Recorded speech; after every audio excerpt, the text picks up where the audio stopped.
अस्सलाम वालेकुम नाजरीन, प्रोग्राम ओपिनियन में तली काजी में भली कार आऊँ आया यासिर अहमद। हमको स्टूडियो में ज्वाइन किया सीनियर तज्जियाकार अली काजी साहब। वेलकम अली साहब। Thank you Yasir. अली साहब, पाकिस्तान स्टील मिल्स वारो मसलो जेको हुयो यको हले पे पियो त 3000 एम्प्लॉइज़ उन्हनि जा जेके कढी छॾिया हुयूं, गवर्नमेंट जेको उनखे गोल्डन हैंड शेक ॾेई ऐं पगारूं ॾेई हिकिड़े क़िस्म जो उन्हनि खे फ़ारिग करण जी कोशिशि कई। ॾिठो आहे त अहिड़ा डिसीजन जॾहिं ईंदा आहिनि या अहिड़ियूं जॾहिं इशूज़ जॾहिं क्रिएट थींदा आहिनि त अक्सर इहे गवर्नमेंट जे या त किराइण जे आख़िरी मरहले ते साबित थींदा आहिनि।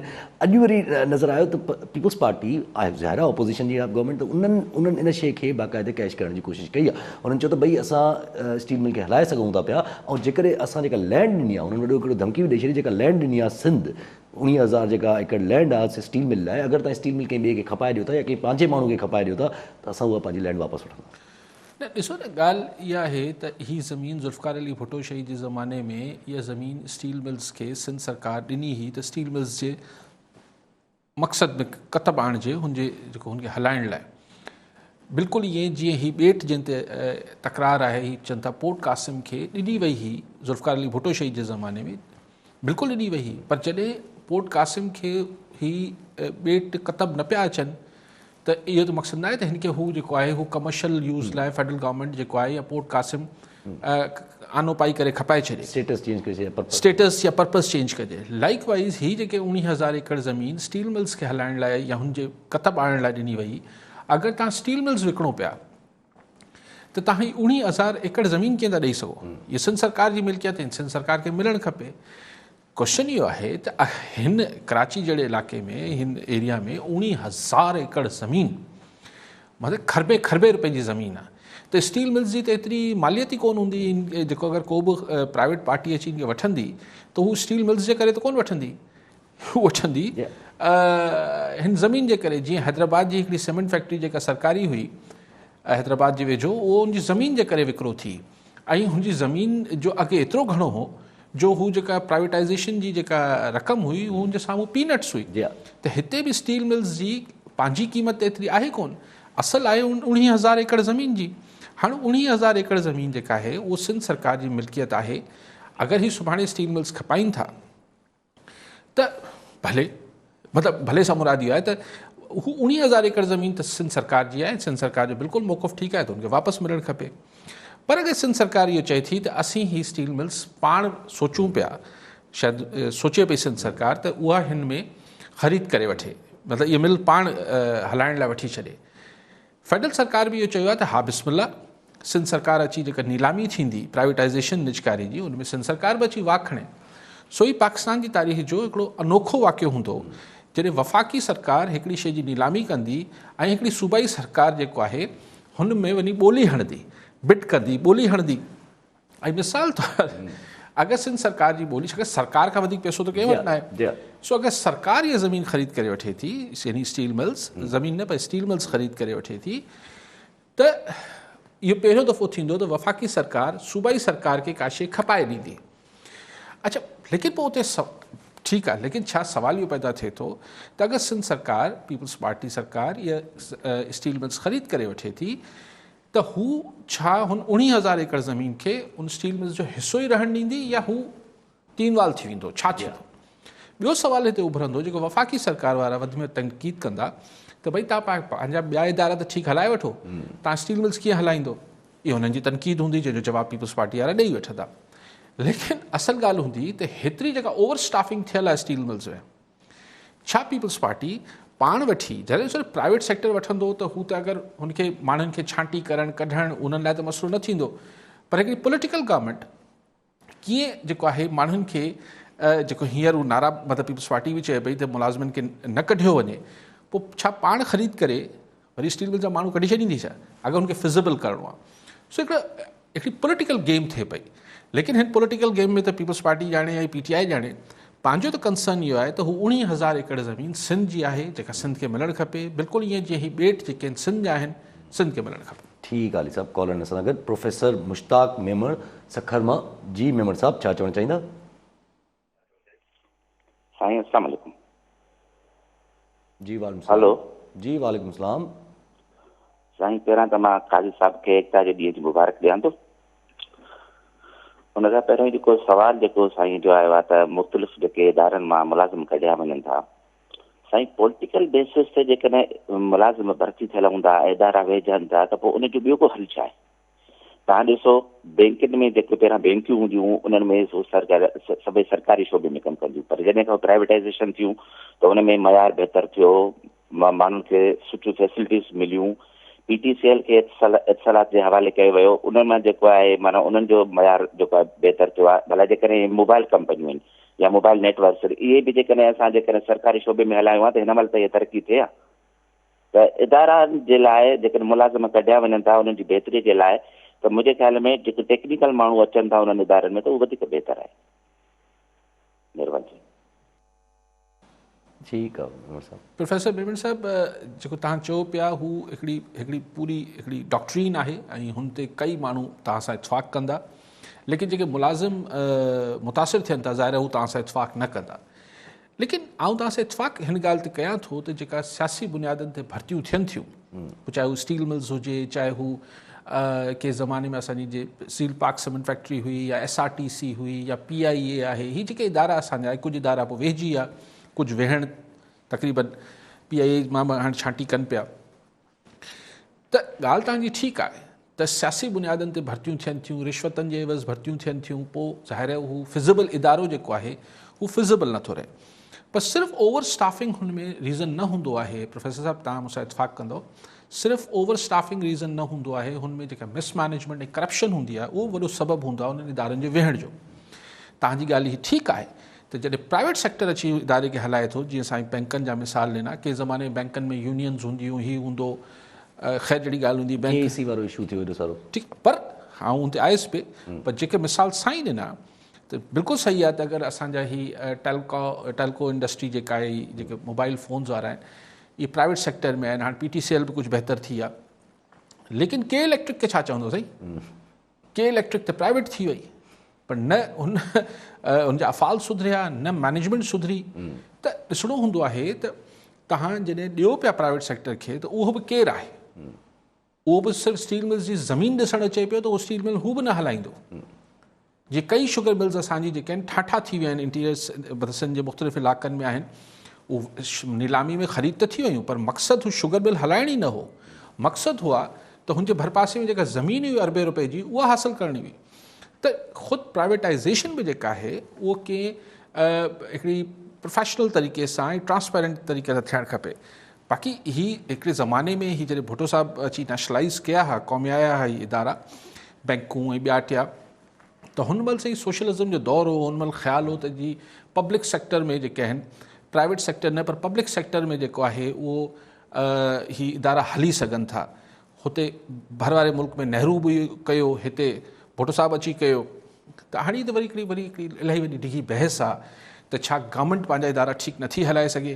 कैपिटलिस्ट सोसाइटी में हमेशह इहे समूरा इदारा जेके आहिनि हुकूमतूं हिननि खे हलाइण खां पासो कंदियूं आहिनि। हीअ प्राइवेट सेक्टर खे ॾिनो वेंदो आहे त बैंकूं पाण हलायो, हर शइ पाण। इवन अमेरिका में त जेको आहे ही जेके वॉर इंडस्ट्री, वेपन इंडस्ट्री आहे, हीअ जेको आर्म इंडस्ट्री आहे, हीअ जेको हथियार ठाहिनि था, उहो बि प्राइवेट सेक्टर ठाहे थो। सो हाणे कैपिटलिस्ट सोसाइटीज़ में त हीअ सरकारी इदारनि लाइ सरकार सम्झे थी असांजो कमु ई कोन्हे।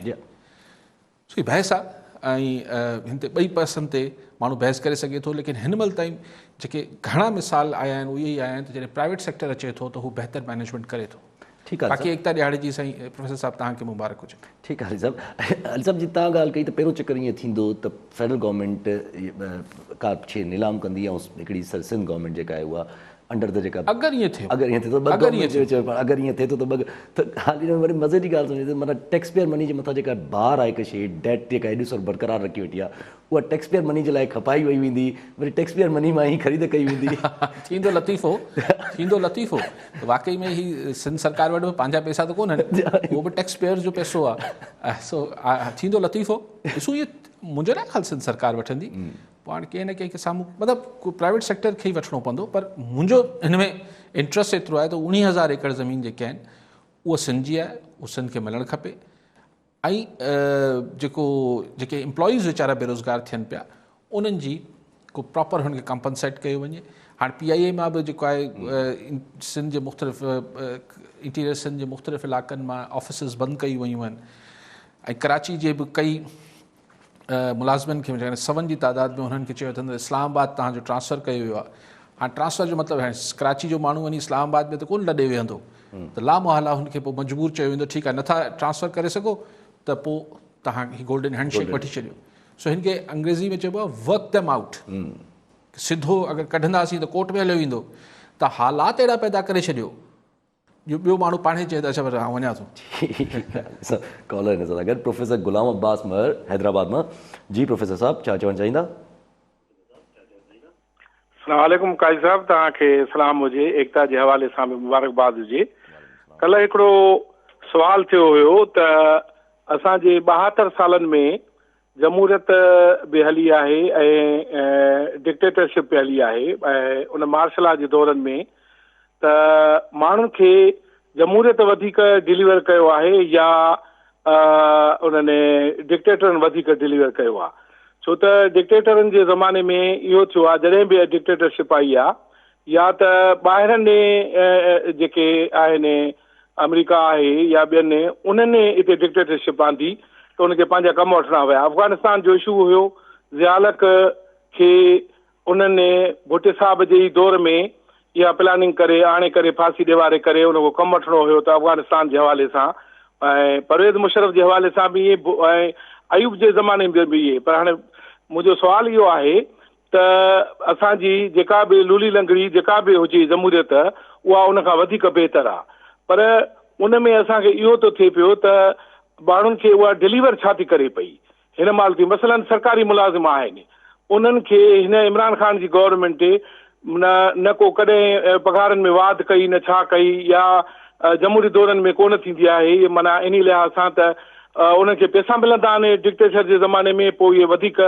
जेके माना मुलाज़िमनि जो तबिको आहे उहो वधीक परेशान आहे ऐं जमहूरियत जे लिहाज़ सां त पोइ जमहूरी माण्हू पैसा खाई था वञनि पिया, पुछण वारो कोई कोन्हे, को रड़ करे थो पियो त न बाबा जमहूरियत आहे इन जे ख़िलाफ़ ॻाल्हाइणो न आहे, माण्हू भली पिया खाइनि।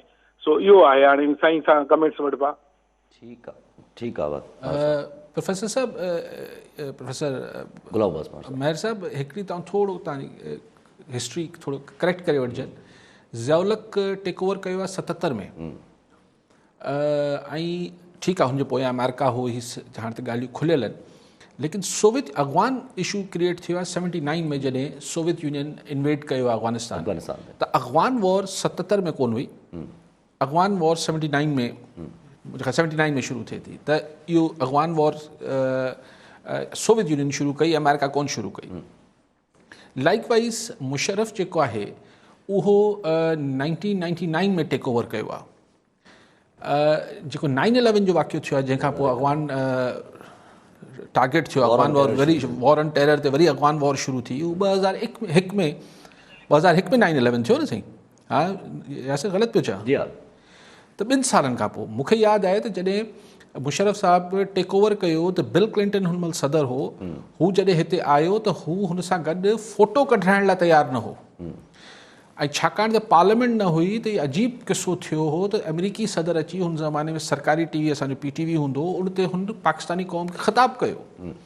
हिते हिकिड़ो ॾींहुं रहियो, 7 ॾींहं वञी इंडिया में रहियो ऐं मुशर्रफ साहब सां सिधो हथु मिलाइण वारो फ़ोटो कढाइण लाइ तयारु न हो ऐं फ़ोटो न आयो। पोइ 2001 खां पोइ ज़ाहिर आहे अमेरिका जो डार्लिंग थी वियो मुशर्रफ साहब ऐं पोइ सो इहो फ़र्क़ु आहे। तव्हां चयो त डिलीवर जमहूरी हुकूमतनि में बि न थियो आहे। ख़ैर मूं कल्ह बि हिन ते गुज़ारिश कई त हुननि दौर में जेको डिलीवर थियो, हेरोइन डिलीवर थी, लसानियत डिलीवर थी, हुन खां पर सही जमहूरी सो कॉल्ड जमहूरी दौर में तव्हांखे इहो चवण जी त आज़ादी आहे त डिलीवर न पियो थिए। आमरियत में चई ॾेखारियो आहे ज़िया जे ज़माने में, प्रोफेसर साहब त ख़बर पइजी वञे हा। ठीकु आहे सभु कॉलर न सघनि। आबिद अली फुलपोटो सखर मां। जी फुलपोटो साहब छा चवणु चाहींदा? अस्सलाम वालेकुम। पहिरियों त असां मुबारकबाद पेश कंदासीं जेको 6 दिसंबर ते एकता जो ॾियारो आहे जंहिंमें अली काज़ी साहब हिकिड़ो ॾीओ ॿारियो आहे ऐं असां बि कोशिशि कंदा आहियूं नौजवान आहियूं त इन ॾींहं खे विसर न ॾियूं। हिन में अली काज़ी साहब जी तमामु अणथक महिनतूं आहिनि। ऐं ॿियो जेको जलसो थियणु वञे थो 13 तारीख़ दिसंबर वारो, इन में भला वरी छा हुकूमत रुकावटूं विझनि या कुझु जेके गिरफ़्तारी थियूं या इहे मसइला मसाइल थिया या ईअं ई मोकल ॾेई छॾींदा त जलसो वञी कयो इन ते। ठीकु आहे फुलपोटो साहब। फुलपोटो साहब बिल्कुलु इहो 11 साल 11 साल थी विया एकता ॾियारो शुरू जी थी हाँ जी हाँ जी ठीकु आहे 2009 मां 9 मां 11 साल थी विया राइट सो सिंध जे माण्हुनि उन ॾींहं खे विसामण न ॾिनो आहे ज़ोर हवा ॾाढो लॻायो आहे पर माण्हुनि विसामण न ॾिनो आहे पोइ मूंखे कॾहिं कॾहिं ईअं 2-टे साल गुम करे छॾीनि था विच मां पर आउं छाकाणि त पहिरें ॾींहुं इहो चई वेठो हुउसि 2009 में त हाणे अॼु खां पोइ ही मुंहिंजो ॾियारो कोन्हे ही मुंहिंजो काज न आहे ही सिंध जे माण्हुनि जो काज आहे तंहिंजे करे अली काज़ी मां कॾहिं कॾहिं माइनस बि थी वञे थो त ख़ैर जहिड़ी ॻाल्हि आहे ऐं सुभाणे असीं न हूंदासीं दुनिया में तॾहिं बि इनशा ही सदियुनि ताईं मल्हाइबो रहबो जेसि ताईं दुनिया आहे सो ही माण्हुनि जो काज आहे साईं इहो फुलपुर साहिबु तव्हांखे मुबारक हुजे नौजवाननि खे बुज़ुर्गनि खे माइरनि भेनरनि सभिनी खे जेको साईं चयो त 13 दिसंबर ते लाहौर वारो जलसो PDM वारो हुकूमत थियणु ॾींदी न थींदी हुकूमत ऐलान कयो आहे त असीं रुकावटूं न विझंदासीं हाणे पाण खे घुरिजे त पाण हुकूमत जी ॻाल्हि ते एतबार करे वठूं भाई साहब हुकूमत हिकिड़ी तरफ़ चए थी त असां कोन रिकॉर्ड विझंदासीं ॿिए तरफ़ फिदो साशी कमांड चवे थी त जलसो मना आहे तव्हां अगरि जलसो कयो त उनखां बाद में गिरफ़्तारियूं कंदासीं यानी त आपा फिरदौस त ईअं दड़का धामान ॾींदी रहंदी पर इन जेको तारीख़ में अहमियत न आहे जॾहिं जलसो थी वेंदो आहे त पोइ छा हू त मुल्तान में बि केस दाख़िल करे वरितऊं पोइ छा थी वञे थो इहे सियासी कारकुननि लाइ इहे केस त को वॾी ॻाल्हि न हूंदा आहिनि ठीकु आहे साहब कॉलोनी सां गॾु मीरपुर नज़ीर बलोच मीरपुर ख़ास मां जी बलोच साहब छा चवणु चाहींदा अस्सलामुअलैकुम सभ खां पहिरीं त अली काज़ी साहब जिन खे एकता जे हवाले सां मुबारकबाद पेश करियां थो ऐं ख़राज तहसीन पेश करियां थो साईं खे त एकता जो ॾियारो असां सिंधियुनि जे लाइ बाइस फ़ख्र आहे साईं जी कोशिशुनि अनथक महिनत सां ऐं इहो हाणे इंटरनेशनली सॼी दुनिया में जेके पंहिंजा सिंधी आहिनि ऐं बलोच आहिनि उहो मल्हाइनि पिया इन मौक़े ते आउं साईं जिन खे हिकिड़ी रिक्वेस्ट बि करियां थो त हू हिकिड़ो मैसेज ॾियनि त जीअं त हाणे बल्दियात जी बि इलेक्शन थियण वारा आहिनि इन खां पोइ नेशनल लेवल ते बि इलेक्शन थियनि पिया त साईं जी जेका जदोजहद आहे जेका काविशूं आहिनि त नौजवान जेके आहिनि त उन्हनि खे साईं एडवाइस कनि त आईंदा उहे जेॾीमहिल कैंडिडेट सिलेक्ट कनि त उन्हनि खे इहो न ॾिसण में ही पीपुल्स पार्टी आहे या फलाणी पार्टी आहे ॾिसनि कैंडिडेट में उहे सलाहियतूं आहिनि ऐं उहो मेरिट ते अचे थो या न अचे थो चाहे त नौजवान में हीअं तमामु घणी फ्रस्ट्रेशन आहे परफॉर्मेंस जे हवाले सां बैड गवर्नेंस हवाले सां ऐं ॿियो जॉब्स ऐं मेरिट जे हवाले सां इन ते साईं जिन जी कीमती राय असांखे खपे त असां इन मां फ़ाइदो हासिलु करियूं महिरबानी साईं ठीकु आहे बलोच साहब भले साहब मूं 2009 में जॾहिं शुरू पहिरियों दफ़ो अनाउंस कयो तॾहिं बि मूं हिन खे को तव्हां नोट कयो हूंदो ऐं कॾहिं बि हिन खे टोपी जो ॾींहुं या अजरक जो ॾींहुं न चवंदो आहियां ऐं हिन खे सदाईं माण्हू चवंदा आहिनि मूंखे एतिराज़ु कोन्हे माण्हुनि खे सकाफ़ती ॾियारो चवंदा आहिनि माण्हुनि खे टोपी जो ॾियारो चवंदा आहिनि जेको भले उहो बि ठीकु आहे सुठी ॻाल्हि ऐं हिन खे सदाईं पहिरें ॾींहं खां वठी एकता ॾियारो चवंदो आहियां छाकाणि त मुंहिंजो इहो सम्झणु आहे ऐं मञणु आहे त तव्हां टोपी ऐं अजरक या सकाफ़त ते बि छा करे रहिया आहियो तव्हां पंहिंजी यूनिटी शो करे रहिया आहियो पंहिंजी एकता पंहिंजी जेको सिंध जे माण्हुनि लाइ वॾो हिकिड़ो तानो हूंदो त हिकिड़ी छिड़ विछड़ सोसाइटी आहे हीअ हिकिड़े मतिलबु ईअं कंहिं शइ ते यूनाइट नथी थिए त सिंध जे माण्हुनि 11 साल मुस्तक़िल इहो करे ॾेखारियो आहे त जिथे जेके हुननि जा सेंसिटिव इशूज़ आहिनि हुन ते हुननि वटि 100% जॾहिं उहो कंसेंसस थी 100% न पर 99% कंसेंसस ऐं इतफ़ाक़ राय थिए थो ऐं यूनिटी हू ॾेखारे सघनि था कंहिं लीडरशिप या पार्टी न पर हिकिड़ी थॉट सां हिकिड़े ख़्याल सां हू पंहिंजी सकाफ़त जी ख़ुशबू जे चोतरफ़ ईअं मिड़ी सघनि था ऐं हू हिकिड़ो पंहिंजी एकता ॾेखारीनि था सो बाक़ी दुनिया चवंदी रही ॿिया चैनल्स बि चवंदा रहिया त हीअ ॾियारो आहे हीअ ॾियारो मूंखे कोई एतिराज़ु कोन्हे हींअर बि न आहे पर मुंहिंजो अॼु बि इहो मञणु आहे त हीअ एकता डे आहे हीअ एकता जो ॾियारो आहे सिंध जा माण्हू पंहिंजी यूनिटी शो कनि था जेका सिंध जे माण्हुनि ते हिकिड़ी छितर हूंदी हुई सिर्फ़ु सकाफ़त न हूंदी हिननि जी जेका कलेक्टिव विज़डम आहे गॾियल जेका फ़हम आहे उन ते इज्तमाही फ़हम ते बि छितर थींदी हुई त हीअ ईअं आहिनि हीअ बसि ईअं बिस्कुट ॿोड़े खाईंदा बसि अहिड़ी तनक़ीदूं असां पंहिंजा बि कंदा त घटि में घटि असां इहो शो ज़रूरु कयो आहे साल में हिकिड़ो ॾींहुं अची त नो असीं जेके जंहिं शइ ते असांखे यूनाइट थियणो हूंदो आहे असीं पंहिंजी यूनिटी ॾेखारण जी अहलियत रखूं था त ॻाल्हि इहा आहे त मुंहिंजी आउं को पॉलिटिकल या हू ॻाल्हि नथो कयां पर आउं सम्झां थो त माण्हुनि खे पंहिंजे गॾियल विज़डम खे ॿियनि सोसाइटी जे मामलनि में बि पंहिंजे हुन गॾियल विज़डम जो इज़हार करणु खपे ऐं यूनिटी रखणु खपे ऐं हिकिड़ी पसंदि नापसंदि बिरादरी ही हू ज़ुबान नसल हिननि ॻाल्हियुनि खां थोरो मथां थी ही फलाणी बिरादरी जो आहे, ही फलाणी, असांखे यूनिटी शो करणु खपे। ठीकु आहे, बिरादरी हुजे थी, तव्हां सूबरो आहियो, काज़ी आहिनि, सां कहिड़ो फ़र्क़ु पए थो? तारीख़ में हिन जी अहमियत कहिड़ी आहे? अहमियत हिन ॻाल्हि जी आहे त जॾहिं अगरि सिंध जा ॿेटनि जो इशू आहे त पोइ चाहे हू चांडियो हुजे, मक्सी हुजे, अलिफ हुजे, बे हुजे, हू सभु हिकु थियनि। हिन दफ़े कराची सिंध आहे जो तव्हां ॾिसो त हुन महिल माण्हुनि मूंखे चयो पियो त छो इहो चवण जी ज़रूरत कहिड़ी आहे। हाणे तव्हां ॾिसो त तव्हांजे ॿेटनि में त तव्हां पूरो सिंध ज़ोर लॻाए वेठी आहे, पर ॿेटनि मां हथ नथा निकिरनि न हुननि जा। ईअं हू कराची में बि अखियूं विझी वेठा आहिनि। त हीउ हिकिड़ो सिम्बॉलिक, हिकिड़ो अलामती क़िस्म जो पर तमामु मौसर ऐं हिकिड़ो इफेक्टिव मैसेज वञे थो त सिंध जा माण्हू पंहिंजी हिकिड़ी मरकज़ी शयुनि लाइ हू मतिलबु सेंसिटिव बि आहिनि ऐं हू एकता जो मुज़ाहिरो बि करे सघनि था। सो ऐं इहो ई बाक़ी त माण्हू मूंखां वधीक सम्झदार आहिनि, वधीक सम्झनि था। ठीकु आहे अली साहब, कॉलर सां गॾु एजाज़ अहमद सुमरो उमरकोट मां। जी सुमरो साहब, छा चवणु चाहींदा? अस्सलाम वालेकुम सर। वालेकुम सलाम सर, मां न्यूज़ शोर खां ॻाल्हायां पियो। मुंहिंजो उमरकोट ज़िलो आहे। इहो एकता जे बारे में ॻाल्हायां पिया सर। मुंहिंजो वॾो मज़ो लॻो पियो। ईद खां मथे ख़ुशी आहे असांखे। राति असां बि मच कचहरी कई हुई ऐं ॻाइण बि थियो हो। इहे हिन हिसाब खां असांखे ॿुधायो, असां चयो साईं खे ॿुधायो अली काज़ी साहिब खां, महिरबानी। ठीकु आहे सर? ठीकु आहे, ठीकु आहे साहिब, सदाईं ख़ुशि रहो, सदाईं तव्हांजूं मच कचहरियूं सदाईं आबाद हुजनि, तव्हां झूमर पाईंदा रहो, ॻाईंदा रहो, ख़ुशि रहो ऐं दुआ करे सघां तव्हां सूधो सभिनी सिंध वासियुनि खे। ठीकु आहे साहब। अली साहब, जेको बलोच साहब तव्हां खां हिकिड़ी पंहिंजो जेको नज़रियो ॾिनो त उन सां मतिलबु मां सुवालु अचे पियो हिकिड़ो ज़हन में त केतिरो प्रैक्टिकल आहे जेको बलोच साहब चवनि पिया त पार्टी खे छॾे करे माण्हू खे ॾिसो वञे त माण्हू जो ख़्यालु छा आहे? वोट ॾिसो, ही डिबेटेबल ॻाल्हि आहे। प्रैक्टिकल त हाणे छा हूंदो आहे, छा न हूंदो आहे, पर डिबेटेबल ॻाल्हि आहे। दुनिया में जेके कैंडिडेट्स हुजनि था, उनखां वधीक पार्टी जी लाइन ऐं पार्टी जे मंशूर खे ॾिठो वेंदो आहे। ठीकु आहे। ऐं पोइ हुनजे पार्टी खे केरु तव्हांजो प्रेसिडेंट या प्राइम मिनिस्टर जो कैंडिडेट आहे उनखे ॾिठो वेंदो आहे।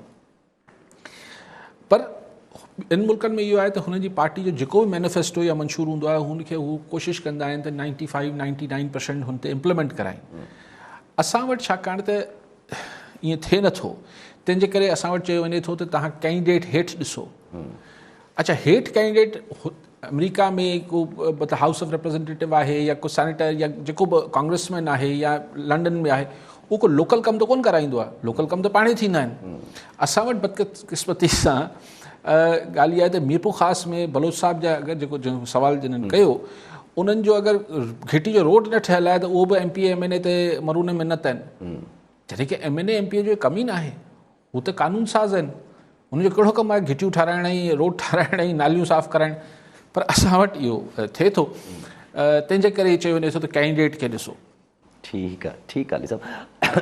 अली साहब, ऐं बदकिस्मती सां असांजी पॉलिटिकल पार्टीज़ बि कैंडिडेट्स खे उहे न ॾिसंदियूं आहिनि त हू उनमें केतिरी ऑनेस्टी आहे, केतिरी क्रेडिबिलिटी आहे, हुनजी साख छा आहे, उहो बि ॾिसनि था त हिन वटि वोट केतिरा आहिनि, केतिरा माण्हू गॾु। ठीकु आहे, ठीकु आहे अली साहब। अली साहब, अॼु कल्ह जेका प्रोसीडिंग हले पई नवाज़ शरीफ़ साहब खे इश्तिहारी करार ॾियण जो, अॼु हुनजी हिकिड़ी अञा हुन में वाद थी आहे जंहिंमें उन्हनि खे नोटिस जारी कया आहिनि जेके ज़ामिन हुया, जंहिंमें त मां सम्झां शहबाज़ शरीफ़ साहब बि ज़ामिन आहिनि। नोटिस जारी कयो 9 डिसंबर ते त जेको ॿाहिरि विया हुआ उन में ज़ामिन हुआ न। हीअ त अल अज़ीज़िया केस में शायदि ॾिसो, अॻु में हिकिड़े में इश्तिहारी आहिनि, हाणे 3 में थी वेंदा इश्तिहारी, सुभाणे 5 में थी वेंदा इश्तिहारी हूंदो आहे। पोइ हिकिड़े में हुजे या 5 में हुजे, हीअ केसिस पिया हलंदा। लेकिन हीअ जेका ख़्वाहिश आहे त बरतानिया में हुननि खे वठी अचिबो, बरतानी हुकूमत लाइ में सवलो न आहे हुननि लाइ त हू ॿांह खणी नवाज़ शरीफ़ ॾेई छॾनि। इहे ख़ुदि शेख रशीद सूदो ॿिया हुकूमती बि माण्हू एतिराफ़ कनि था त एतिरो सवलो न आहे त हुनजी ॿांह बरतानिया पाकिस्तान हुकूमत जे हवाले करे छॾे। ऐं फ़िलहाल पाकिस्तान हुकूमत लाइ ॾिसो जनवरी में छा थो थिए। फ़िलहाल पंहिंजे लाइ मसइलो हलो पिया। ठीकु आहे अली साहब, कॉलर नज़र गॾु मोहसिन बेलार राणीपुर मां। जी बेलार साहब, छा चवणु चाहींदा? सर, काज़ी साहब एकता जूं वाधायूं। सर, कराची पहुचण लाइ सिंधी माण्हू हर को अफोर्ड नथो करे सघे। कराची पहुचण माना हर कंहिंजे बस जी ॻाल्हि न आहे सर। उन हिसाब सां असांखे दरगाह सचला लतीफ़ा कलंदर इहे वरी कोरोना करे बंदि करे छॾिया अथनि। वॾा प्रोग्राम हिते थींदा हुआ जेके वेॾा असांखे इहे ई न, उहे बंदि न। ॿियो सर बेटनि जे ख़िलाफ़ जेको सिंध जो एहतजाज हेॾो थियो आहे ऐं आईंदा बि थींदो इंशाल्लाह, पर उन बावजूद बि वफ़ाक़ इजलास मथां इजलास थो कोठे, त माना सिंध जो छा आहे एतिरो किलो कमज़ोर आहे छा माना इजलास थो करे। ऐं ॿियो सर जो काज़ी साहिब जो अंदरूनी सिंध, इहो मुंहिंजे ख़्याल में काज़ी साहिब अंदरूनी सिंध लफ़्ज़ नथो सुञे। महिरबानी। ठीकु आहे बिलावल साहब। साईं कराची सिंध आहे, सिंध जिंद आहे, सिंध में किथे बि तव्हां कंदो उहो त तव्हांजी मर्ज़ी आहे, ऐं त को हू न आहे। ॿी ॻाल्हि साईं चई त छा सिंध जो किलो एतिरो कमज़ोर आहे, न साईं, तव्हां पंहिंजे अंदरि पंहिंजो कॉन्फिडेंस रखो, पंहिंजो जेको रिज़ॉल्व आहे, पंहिंजो अज़म आहे उहो रखो त हीअ शइ सिंध जी आहे। हीअ कॾहिं कॾहिं शयूं तकिड़ा हुनजा रिज़ल्ट न बि निकिरनि था, पर निकिरंदा त सही। ऐं मुंहिंजे ख़्याल आहे तव्हांखे जेके रिप्रेज़ेंट कनि पिया उन्हनि खे अञा पंहिंजो आवाज़ु वधाइणु खपे। तव्हांजा जेके पॉलिटिकल पार्टीज़ खे सिंध मां मैंडेट मिलियो आहे, चाहे हू पीपल्स पार्टी ज़ाहिर गवर्नमेंट में आहे, पर GDA आहे, PTI वारनि खे हितां वोट मिलियो आहे, उन्हनि खे थोरी हिमत करणु खपे। हीअ जेको बहस थिए थी सही अंदरूनी सिंध, मिसाल हाणे PIA वारनि दफ़्तर बंदि कया आहिनि, ऐं हैदराबाद मां बि कया आहिनि, मुंहिंजे ख़्याल आहे सखर खे छॾे करे कुझु 7-8 जॻह।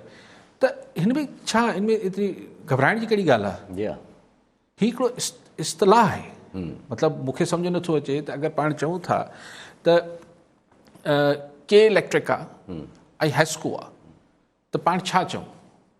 हेस्को किथे ऑपरेट करे थी, उहो मूंखे ॿुधाइण लाइ को 15-20 मुंहिंजे ख़्याल 12 या 13 डिस्ट्रिक्ट्स जो नाला खणणा पवंदा। त ऐं हिन में त घबराइण जी कहिड़ी ॻाल्हि आहे? मतिलबु हीअ कुझु शयुनि जा नाला ठही वेंदा आहिनि। उत्तर लाड़ बि पाण चवंदा आहियूं, अहिड़ी कहिड़ी अजीब ॻाल्हि थी वई आहे, मूंखे सम्झ नथी अचे। ऐं ज़ाहिर हीअ कुझु माण्हुनि खे हिन ते एतिराज़ु आहे, उन्हनि जी राय जो एतिराम कयां थो, पर मूंखे को हिन में को अजीब ॻाल्हि नथी लॻे।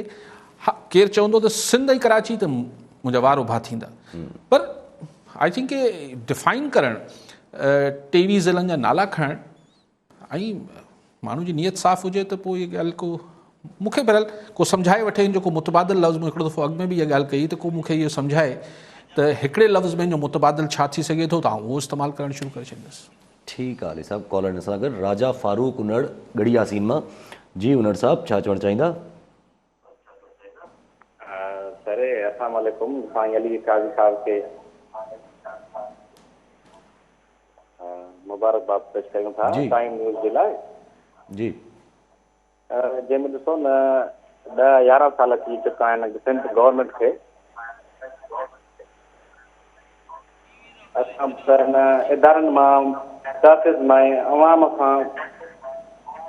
साईं जो टीवी जो आवाज़, तव्हां पंहिंजी टीवी जो आवाज़ु बंदि कयो, ॿीहर कॉल कजो, टीवी जो आवाज़ु बंदि करे। ठीकु आहे।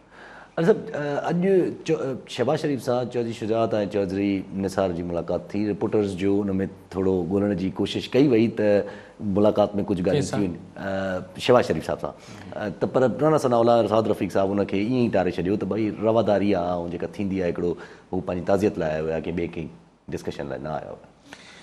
ॾिसो हीअ जेको शहबाज शरीफ़ साहब जो त इहो शुरू खां सॉफ्ट जेका अपोज़िशन आहे उन में उनजो ख़्यालु आहे त इन हाउस चेंज थियणु खपे। हीअ मारामारी धरना जुलूस करण जी ज़रूरत न आहे, इन हाउस चेंज कजे।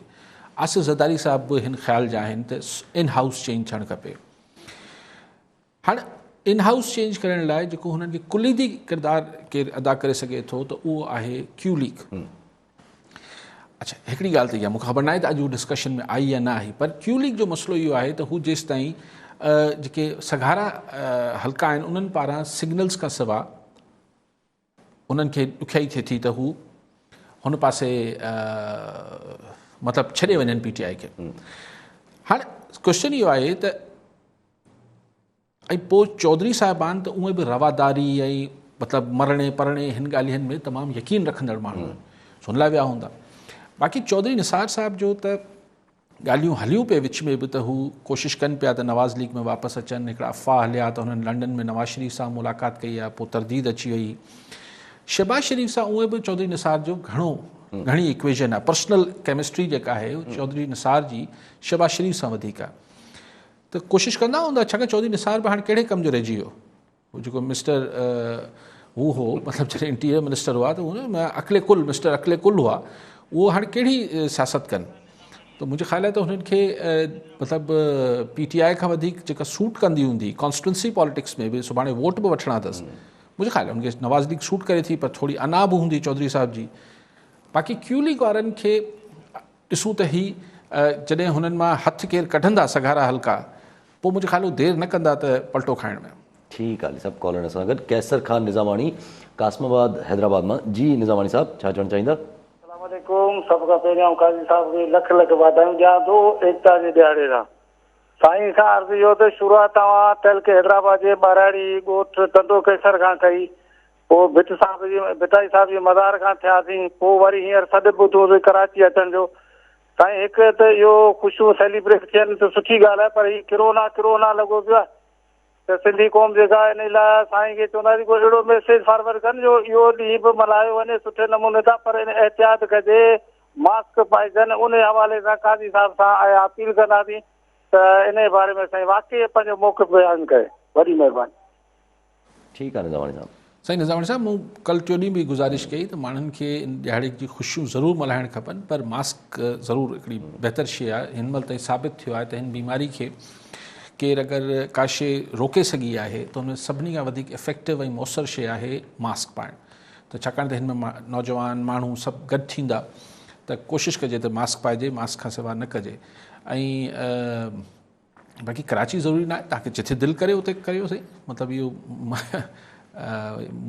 मुंहिंजी मतिलबु मूं त हिकिड़ी ॻाल्हि ईअं जनरल कई त अगरि जेके अफोर्ड करे सघनि था त पंहिंजे शहर सां ज़रूरु अचनि। मतिलबु हीअ बि शहर आहे न पंहिंजो, हैदराबाद बि पंहिंजो शहर आहे, पर कराची बि पंहिंजो शहर आहे। ठीकु आहे अली साहब।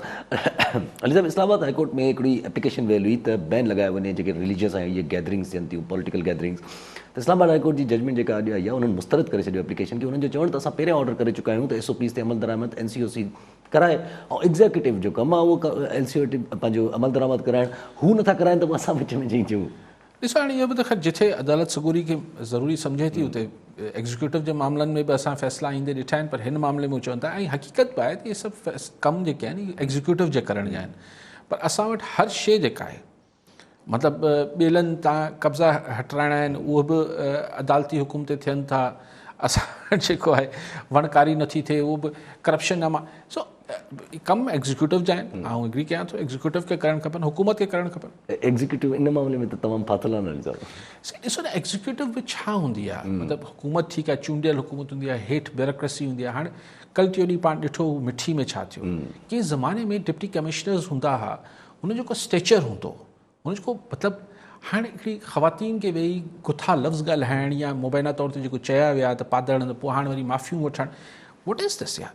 हाणे को हिकिड़ी मतिलबु ब्यूरोक्रेसी जो हिकिड़े ज़माने में मतिलबु आउं नथो चाहियां त ओड़ी अफ़सरशाही हुजणु खपे, वापसि बहाल थिए, आउं नथो चाहियां, पर मतिलबु को डिप्टी कमिश्नर आहे यार मतिलबु को पंहिंजी पोज़ीशन जो त माण्हू ख़्यालु करे, पर असां वटि ईअं ई बसि हले थो किसो। ठीकु आहे साहब। कॉलर सां गॾु ज़ुल्फ़कार खाकी हैदराबाद मां। जी खाकी साहब, छा चवणु चाहींदा? सर सलाम वालेकुम। वालेकुम सलाम। हाणे ॻाल्हि त एकता डे जे हवाले सां आहे त हिन साल जेका एकता डे जूं जेके तक़रीबात थींदियूं उनमें आऊं अली साहब खे इहा गुज़ारिश थो करियां त हीउ जेको कराची में बेटण वारो मामिलो थियो आहे, मसइलो चवनि था ॿाहिरि मां के माण्हू ईंदा उहे जी खणंदा हिन खे, त सिंध जे माण्हुनि खे छो न इहो शऊर ॾिजे त हाणे हू पंहिंजो पैसो कंहिं अहिड़े फोरम ते इकठो कनि, को बैंक ठाहिनि, को इदारो ठाहिनि जो हीअ इदारा जॾहिं वफ़ाक़ विकिणण जी कोशिशि करे असीं पाण ख़रीद करे वठूं, त हिन एकता डे ते छा इहे पॉलिसी इहो मुनासिबु आहे इन शइ खे अवाम ताईं पहुचाइण, अवाम खे हिन रस्ते ते लॻाइण त बाबा पंहिंजे पैसे जो क़दुरु करियो ऐं पंहिंजा वसीला पाण ख़रीद करियो, पाण हलायो, ट्रेनिंगूं वठो, तालीम वठो, पैसे खे बचायो। त इहा मुंहिंजी गुज़ारिश आहे हिकिड़ी। ठीकु आहे खाकी साहब। खाकी साहब ॿेट त आहिनि ई सिंध जा, त सिंध किथां कंहिंखां वठे, वफ़ाक़ खां त न वठणा आहिनि। 19,000 एकड़ ज़मीन बि स्टील मिल्स जी सिंध जी आहे। पोइ हाणे सिंध सरकार खे अगरि विकिणणा आहिनि, मिसाली ॿेट सुभाणे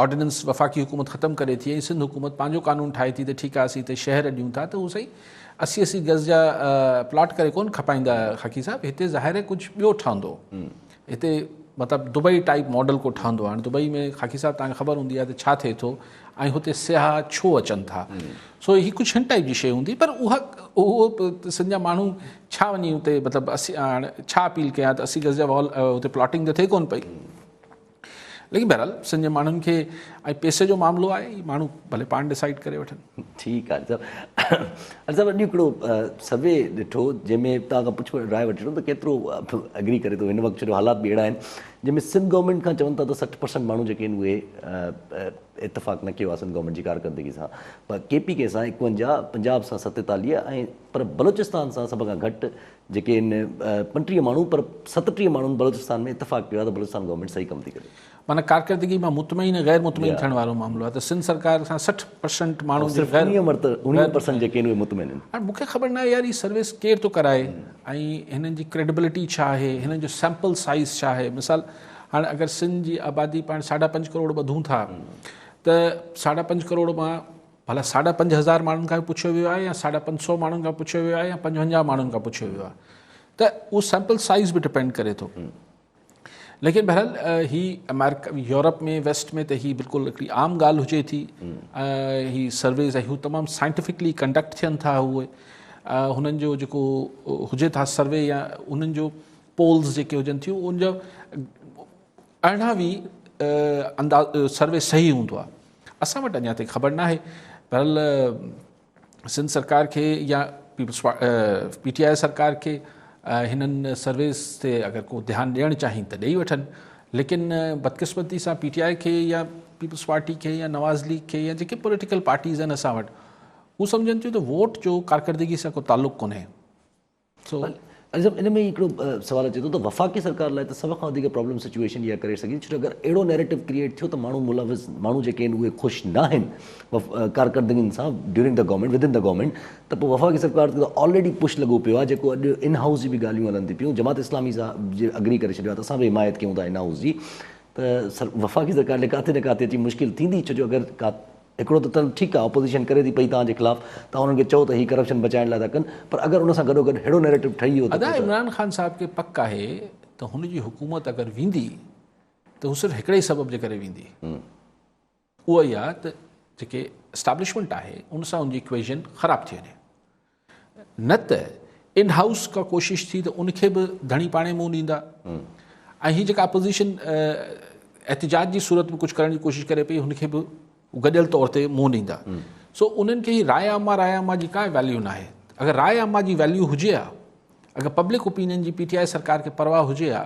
त सिंध में 99% माण्हुनि जो इतफ़ाक़ी राय आहे त ही ॿेट जेके आहिनि इहे सिंध जी मिल्कियत आहिनि ऐं तव्हां ऑर्डिनेंस ज़रिए ही तरक़ियाती कमु न करायो इमरान ख़ान साहिबु रोज़ानो जेको आहे हिन ॻाल्हि ते लूणु बुरके थो हुते इजलास करे त आइलैंड अथॉरिटी जो सो हू cares about the public opinion इहो त बदकिस्मती आहे न पब्लिक ओपिनियन जी जंहिं ॾींहुं वैल्यू थी वई न यासिर उन ॾींहुं त ट्रू डेमोक्रेसी अची वेंदी असल हक़ीक़ी जमहूरियत में जमहूर जी राय खे अहमियत हूंदी आहे छाकाणि त पोइ सम्झो वेंदो आहे त अगरि जमहूर जेको आहे अवाम जेको आहे उहो उनजी राय असांजे ख़िलाफ़ु आहे त वोट बि त हिकिड़ो राय ॾियण जो हिकिड़ो अंदाज़ आहे न सो पब्लिक ओपिनियन जी असांजे मुल्क में कंहिंखे पॉलिटिकल पार्टीज़ खे को घणी फिक्र न हूंदी आहे ठीकु आहे सभु कॉलर सां गॾु दाद मोहम्मद गडाणी घोटकी मां जी गडाणी साहब छा चवणु चाहींदा अस्सलाम वालेकुम सर वालेकुम सलाम सभ खां पहिरीं साईं तव्हांखे ऐं अली काज़ी साहिब खे इन पुरमसर मौक़े ते जेको 6 डिसंबर ते ॾियारो मल्हायो पियो वञे सिंध सकाफ़त जे हिसाब सां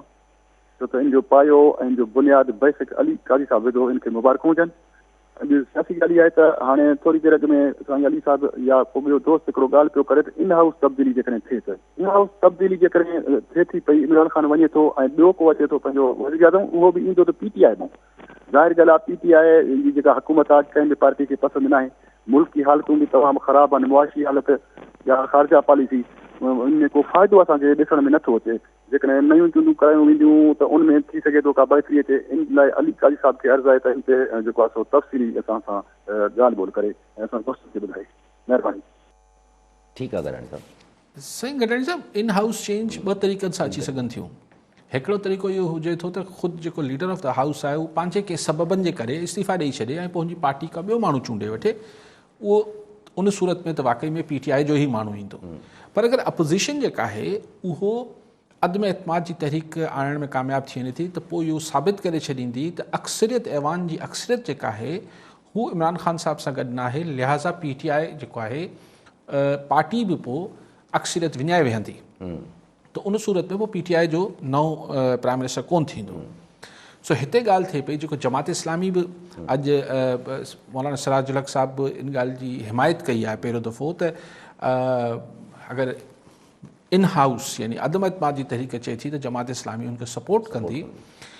चलो पहिरें मरहले में एसि ताईं राज़ी थियो आहे थी आहे जमात इस्लामी, थी सघे थो ॿिए मरहले में इन ते राज़ी थी वञे त धरणे सां हटाए वठूं था, लेकिन उहा कीअं थींदी एॾो ॻाल्हि उहा ई आहे न त ही नंबर गेम में जेसि ताईं मतिलबु सघारा हल्का ख़ान हुकूमत खे सपोर्ट पिया कनि तेसि ताईं नंबर गेम में आउट मनूवर करणु या हुननि खे हाराए छॾणु हाउस में उहो बि सिटिंग गवर्नमेंट खे हाराइणु ॾुखियो हुजे थो। पर स्पेशली जॾहिं हुनखे सो मूंखे को इन हाउस चेंज जी हा ख़ान साहब कंहिं सबब जे करे पाण छॾे ॾे जंहिंजो इम्कान बि फ़िलहाल त नज़र नथो अचे, लेकिन इम्कान पैदा थियण में देरि बि नथी लॻे। लेकिन हींअर आउं सम्झां थो त इन हाउस चेंज जेका आहे उहा हिकिड़ी फ़िलहाल त ख़्वाबु आहे, ऐं अगरि कुझु थियो त हीअ जेका सेटलमेंट थींदी, अगरि ही अपोज़िशन 13 तारीख़ जो जलसो बि वॾो करे वरितो ऐं लॉन्ग मार्च बि शुरू करे छॾियईं ऐं लॉन्ग मार्च में लखे माण्हू बि अची विया, धरनो बि लॻी वियो डी चौक ते,